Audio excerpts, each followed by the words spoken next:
Yan, PPR installation para sa water line. Ito, magko-connection yan dyan sa CR.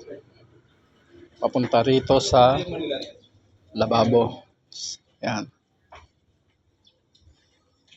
I-install ko na rin yung drain. At saka yung sanitary. Papalabas muna rin kasi wala pa yung tangke. Kukain pa lang. O, yan. Nagmimerenda yung mga tao. Yan o. Alas 10, nagmimerenda sila. At yun, yung binuhusan namin noong nakaraan, pinapasintan ko na rin. Ayan, meron na silang 4 na patong. Yung gawin na lang na yun ang wala pa. Naglalagay pa kasi sila ng butterboard. Ayan.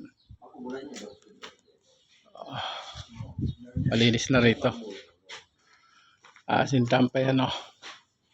Ito, pinatigil ko muna gawa ng yung mga PVC ko. Magkukoneksyon dyan sa labas. Papalabas dyan. So, yun lang. Good morning.